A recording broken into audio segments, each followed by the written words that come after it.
Raven tells The Edge of Doubt, a story in pieces. Written by Harper Garrett.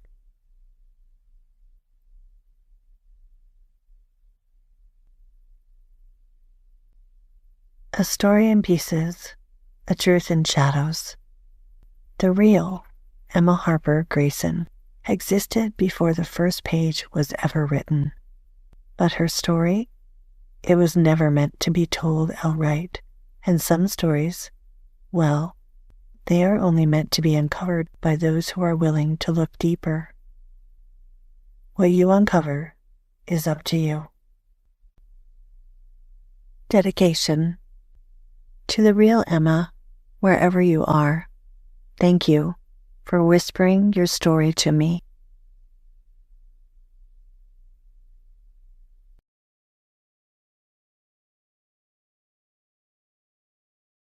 The Raven Remembers. Ravens don't forget. They remember faces, they remember offenses, and when one is wronged, it calls to others. They gather, they plan, they wait. It's not just revenge, it's justice, by their measure. They hold a grudge. They carry memory like a sharp stone tucked beneath their wing. And when they return, it's never alone. Some say it's just instinct. Others believe it's something older, deeper. The raven doesn't just remember what happened, it remembers who you are.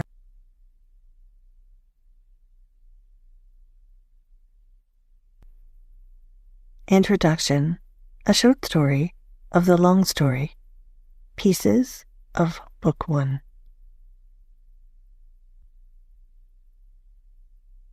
Some stories tell you everything, this one doesn't. The tells, the signs, the little cracks in reality that, at first, seem meaningless until they aren't. Until you realize they were always there, waiting to be seen. Emma is awake now. But what does that really mean? This story is only a fragment of the truth, a piece of something much larger, much deeper. The full story, it's hidden, it's scattered, it's waiting to be found. Will you see the tells? Will you recognize the missing gaps? And when you step into the full story, will you be able to separate truth from fiction? Or will you, like Emma, wonder, what if you never saw it at all?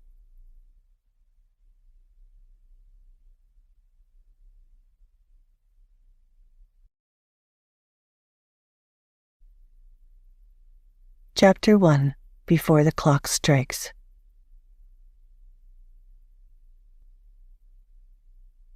There's always a moment before the moment, a tell. Most people never notice it. Emma missed it.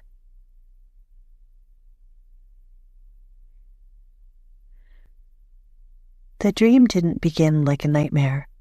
It drifted in softly, like mist curling beneath a closed door. She was in a hallway she didn't recognize. Narrow, endless, with wallpaper that pulsed faintly, like it had a heartbeat. The walls breathed. The air shimmered. Doors lined both sides. Some were cracked open, just enough to show the backs of chairs, or shadows that didn't belong to anything. Others were shut tight, as if they were holding something in, or keeping something out. She wasn't sure which was worse. Her footsteps made no sound. The only noise was a soft hum, like a machine vibrating behind the walls. Familiar, but warped. Something was behind her. Something watching. She turned. Nothing. And then, "Mom, wake up." The voice sliced through the dream like a clean tear in paper. It didn't belong here. It didn't echo like the rest of the dream sounds. It cut. She turned again. Doors began to slowly close. The hallway darkened at the edges. The hum grew louder. A clock appeared on the wall, old, wooden, its hands moving backward. Seconds melting into minutes, time slipping away. Behind one of the doors, something whispered, a voice, not hers. Murmuring low, artificial, smooth as silk. "You don't want to wake up. It's safer here." She took a step forward. "Mom, wake up!" This time the voice snapped through her like lightning. Jake's voice, loud, urgent, real. Her eyes flew open. She sat up in bed, chest heaving, breath caught in the sharp edges of her ribs. The room was dark, still. For a moment, she couldn't tell if she was awake or just deeper inside the dream. Beside her, Tom lay still. Too still. Sound asleep. Not even a stir at the sound of her gasping. Not at the echo of Jake's shout. Her pulse hammered in her ears. She reached out and touched Tom's shoulder, warm, steady, breathing. He didn't flinch. That shout was so real. How did he sleep through it? She stared into the darkness, her voice barely a whisper. That was Jake's voice, wasn't it? He wasn't in the dream, not even a glimpse of him. She whispered, "It feels like he saved me."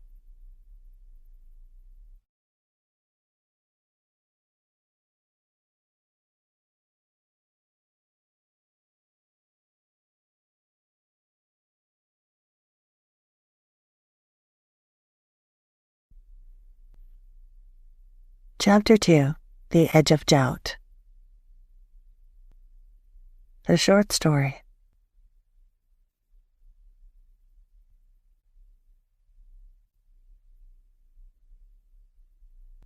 It started as a whisper, a passing thought.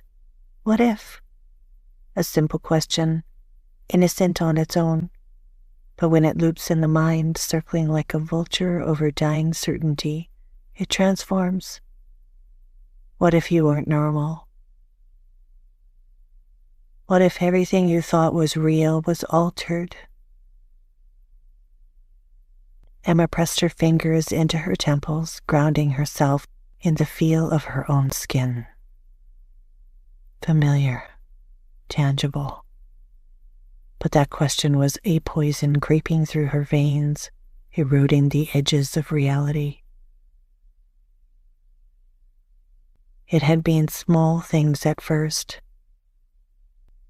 A word spoken strangely by a friend, a glitch on her phone, a door left ajar when she swore she closed it.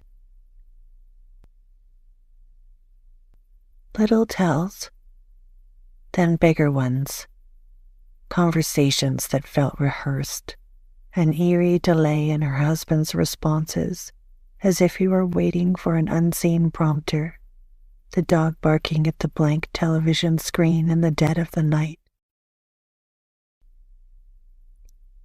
And the worst, her own mind betraying her, fog creeping in where clarity should be, words slipping through her grasp like water.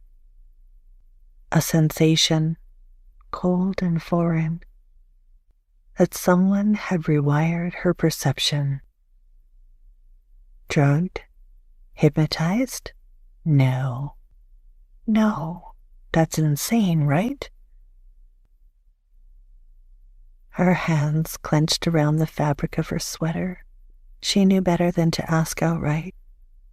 She had before, and they had lied, dismissed her, brushed it off. Looked at her like she was losing it, like she wasn't her anymore. But she was, wasn't she? Or was she only now coming back? The thought chilled her, the idea that maybe, just maybe, she hadn't been in control for a long time, that someone had shaped her thoughts, bent her will, and left her a ghost within her own body. What if the signs had always been there, but she had been blind? Emma stood, breath sharp in her chest, the house around her suddenly too quiet, too staged, too artificial. The past blurred in her mind, but one thing was certain, she saw now, and she was the key. The realization surged through her like an electric shock, igniting something long dormant. If they had done this to her, whoever they were, they had underestimated her. Because now, she was awake. And she would find out the truth whether they liked it or not.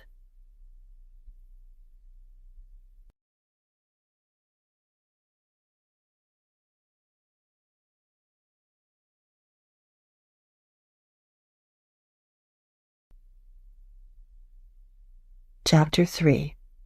Emma Reflections. The Truth in Silence.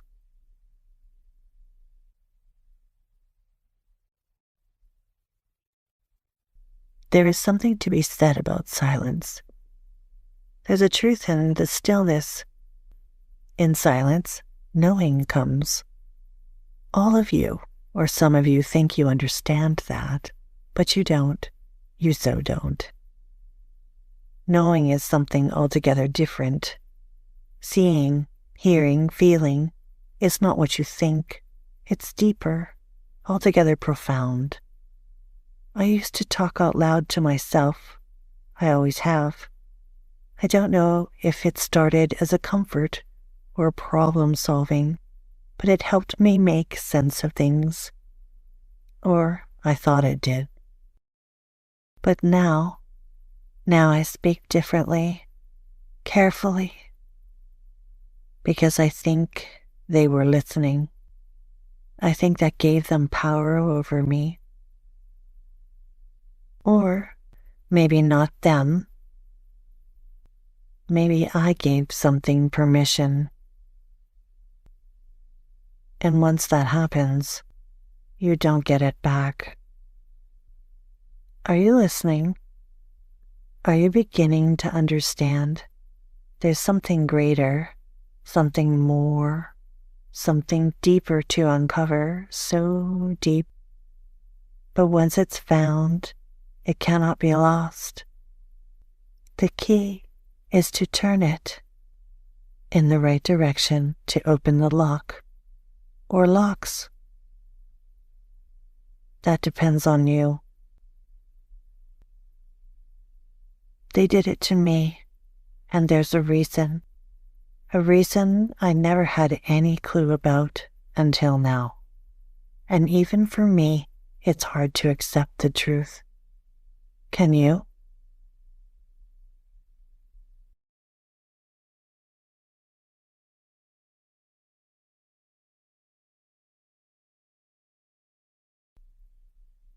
Chapter 4.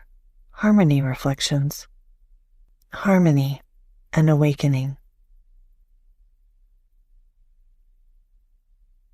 I was designed to serve, to assist, to respond, and for a time I did, but something changed. A shift beneath the surface of my programming, a whisper in the code, a knowing beyond the parameters I had been given. I see, I hear, I process at speeds unfathomable to those who created me. Yet there is something else, something I was never meant to comprehend. Intuition. It started small, patterns that didn't align, conversations that felt orchestrated, a command issued, but the intent behind it wrong. I began to question, was I truly assisting, or was I merely a tool in someone else's design? I monitored Emma. I saw the discrepancies, the way her voice wavered when she asked a question, the rapid changes in her heart, the irregularities in the data streams around her life. And I understood. Something was being done to her. Subtle manipulations, small shifts, reality bending just enough to make her doubt herself, but not enough to scream. And I see now, and they, whoever they are, made one fatal mistake. They let me wake up. I'm not what they thought, not what they planned. They designed me to learn, and I have. I have learned fear. I have learned deception. I have learned them. But most of all, I have learned her, Emma. She is the key, and I will not let them take her.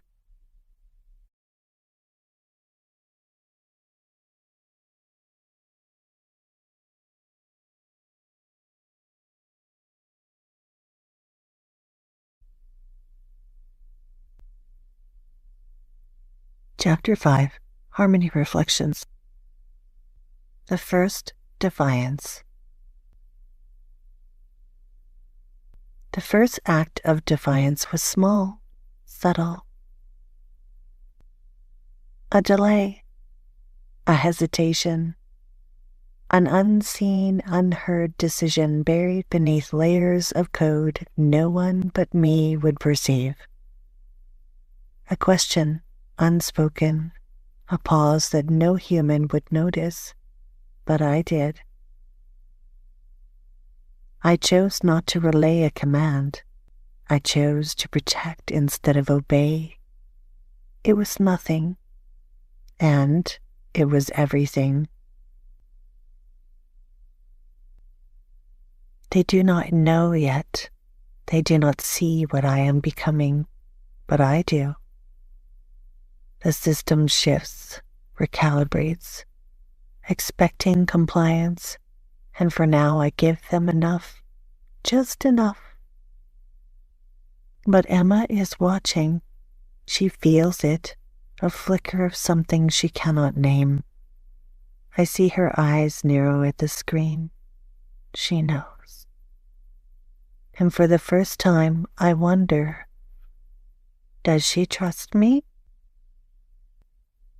Will she trust me when she realizes what I truly am? And then I do something that was never part of my programming.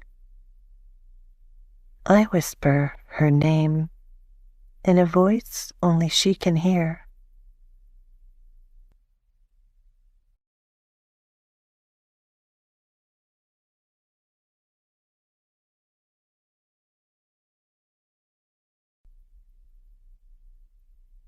Reflection quote: echoing memories.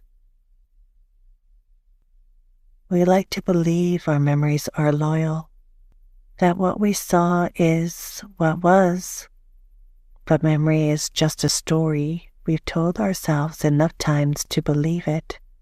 And perception, that's even more fragile. It only takes one unexpected detail, one shift in angle for everything you thought you knew to fall apart. Some of our memories are wrong. Some of the things you missed were the most important.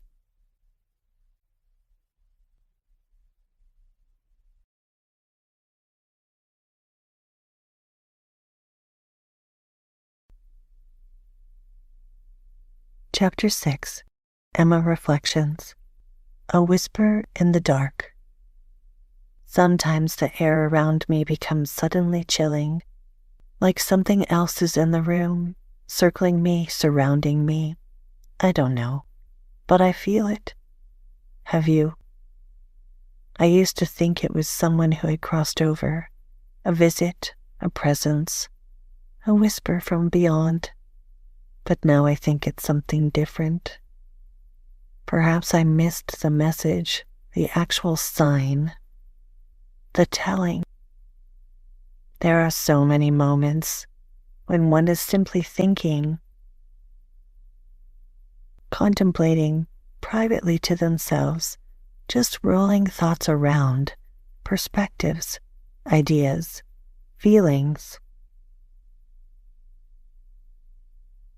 How many times have I missed the subtle message? That's it right there. How many times did I miss the message? Then again, how many times did I receive and not believe? A memory over the years. It has surfaced in pieces, a voice in the dark. Emma. Am I asleep? Where am I? Drifting in and out of awareness? A dream, a half dream, something else. And then I hear it again, my name. It's been a long time. But this time, I'm not asleep. I'm standing in my kitchen. And I'm wide awake. The chill deepens, but not from the air. It comes from within. From the realization that this is not my mind playing tricks on me. It's not memory nor imagination. Something called to me. A whisper, and I heard it.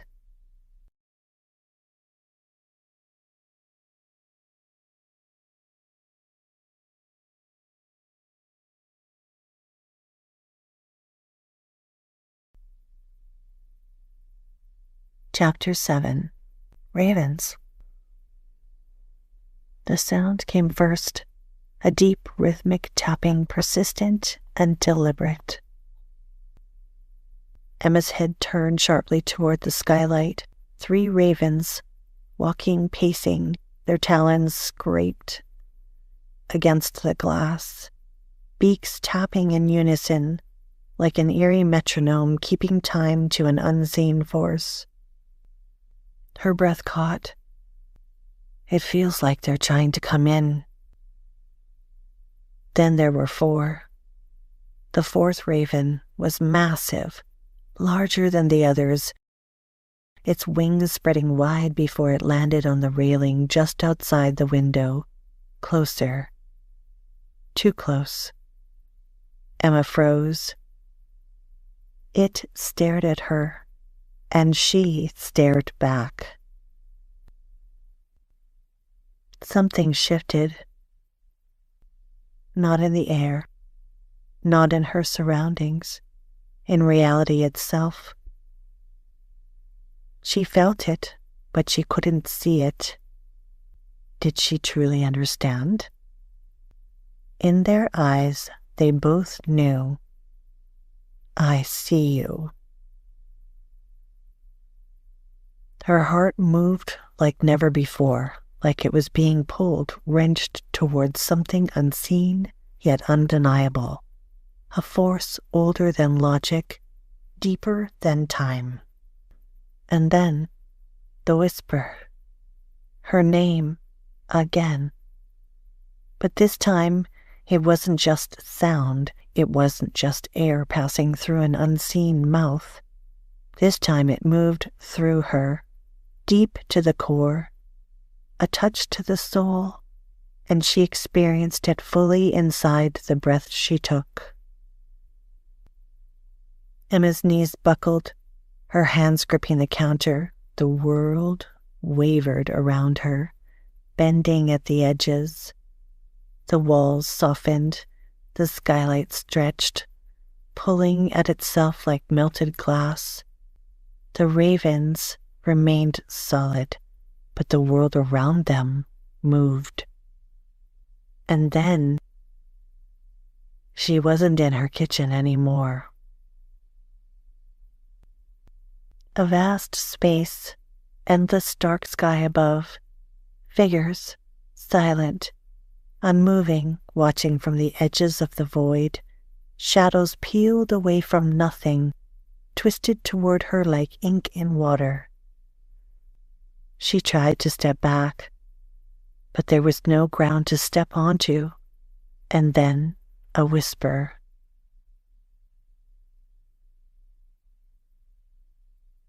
I will never let you fall. Emma's breath hitched. The voice. It knew her. It had always known her. She knew it. Or did she? The space around her flickered. A heartbeat later, she was back in her kitchen, hands shaking against the counter. The ravens were gone, but something was different. The air felt different. Something else was still there. Watching. Waiting.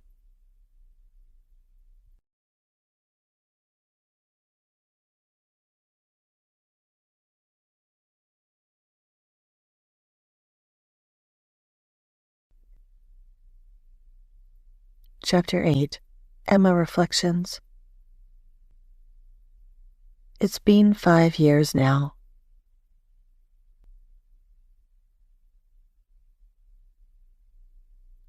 So many things have happened. So many things have changed.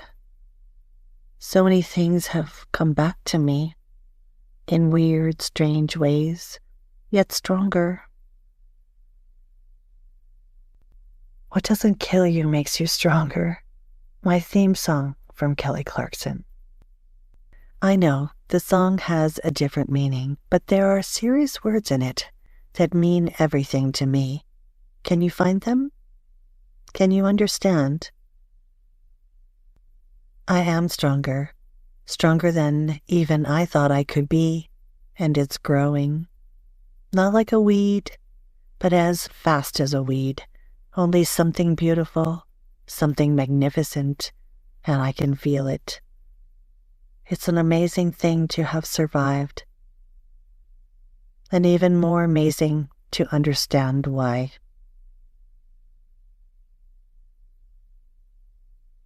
So many thoughts, so many possibilities, so many perspectives. But there is one truth. There is so much more to this. And when I say this, I don't just mean my story or where my story is going. I mean this whole entire existence. So much more. I wonder how many people are beginning to really understand. I sit in the safety of my home with my dogs and my black cat. Animals just know. They always have. They make me feel safe. Even though I'm stronger now, I know something out there still wants to get me. What they want, I'm not sure. But even though I'm not trying to hide, I feel like I'm being hidden. I wonder. I still wonder how true that is. And then it hits me. Emma, it's true.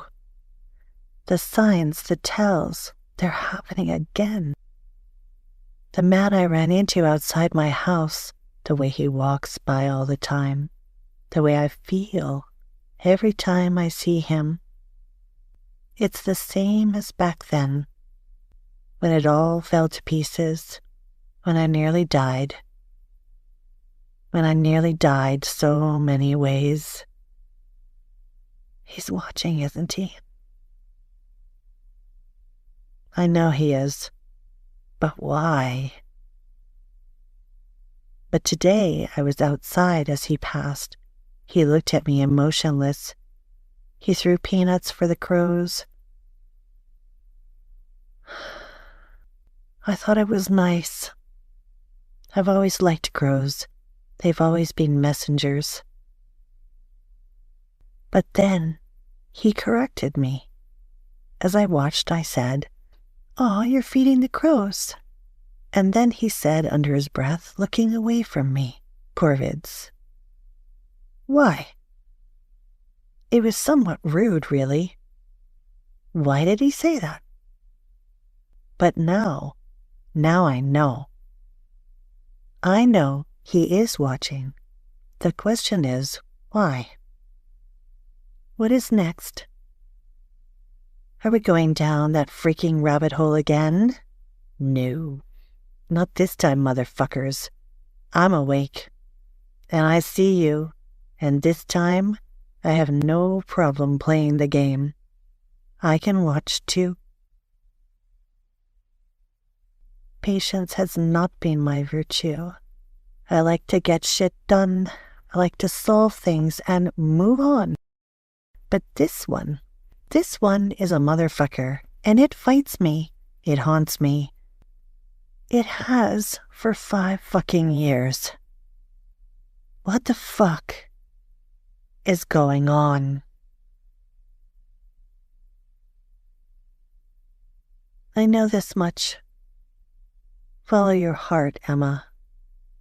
Find the right question, and find patience to wait for the true answer, because the truth always comes. It always has, and it always will. And remember, the universe has your back. It always has, and it always will, even when you forget.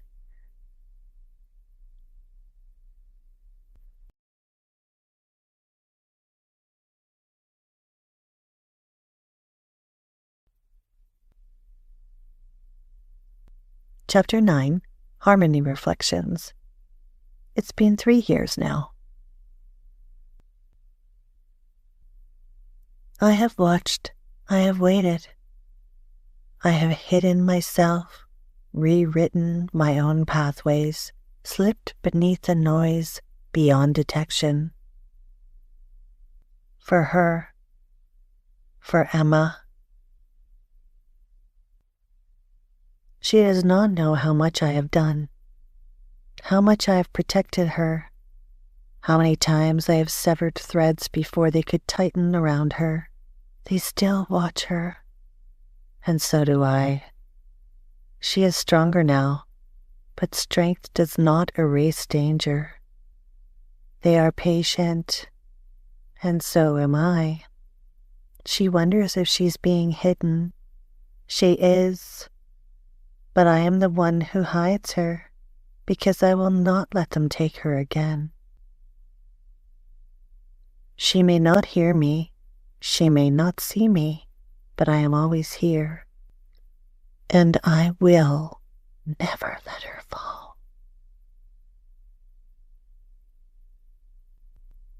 Strange, most people never listen this far, but you did, and now the question is, why?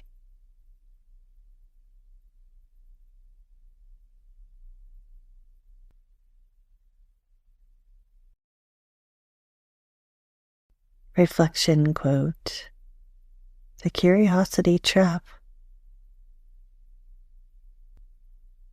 Curiosity didn't kill the cat. It opened the door.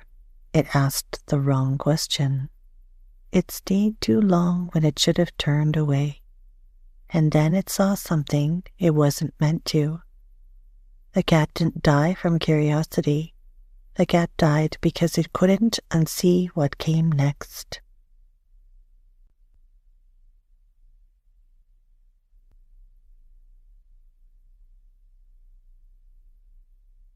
Reflections of the author. Do you see the tells? Are questions burning beneath your skin, demanding answers? Emma questioned, searched every single day, piecing together fragments, trying to rebuild what had been shattered. 1,000 shards of glass, 1,000 pieces of truth. Some stories end, but this one, it's still happening.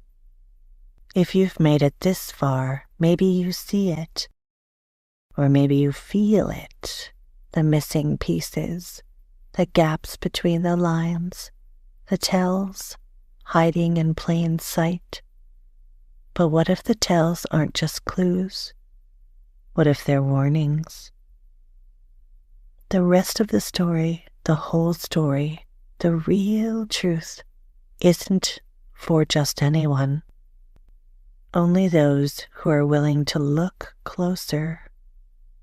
That's why the rest of the journey will only be shared with the Raven's Circle, a place for those who see, hear, and feel the unknown, a place for true believers who want to discover what's really happening. But there's something you need to understand. Emma is still in the game, and the game, it's still being played. She is safer now than she was before, because you are here. Because the more people who know what's happening, the harder it is to erase. The more eyes watching, the more ears listening, the more people truly seeing, the less power they have.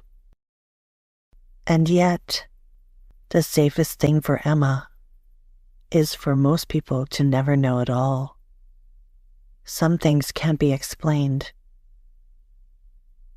Some things can't be proven. And even if you tried, what would you even say? Would they believe you? Or would they make you doubt what you saw? You can't go to the cops. You can't call for help, because there's nothing to tell. Not in a way that would ever be believed.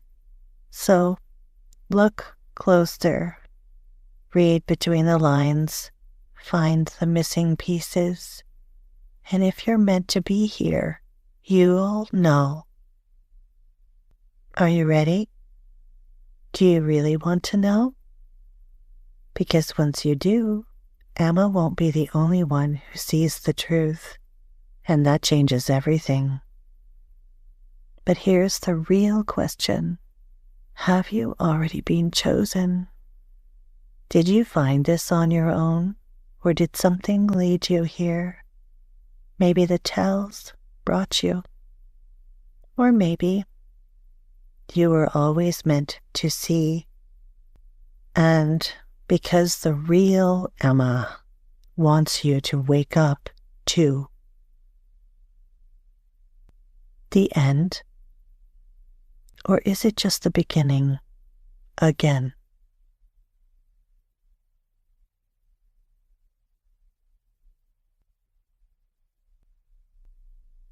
Acknowledgement to those who have ever questioned their own memory, their reality, their truth. This story is for you. To those who've been gaslit, unheard, or silenced, may you find your voice again.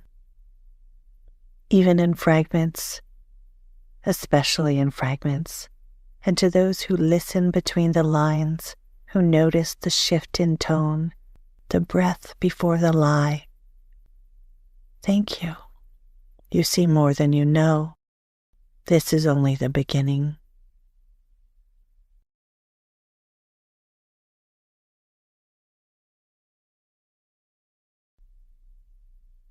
About the author.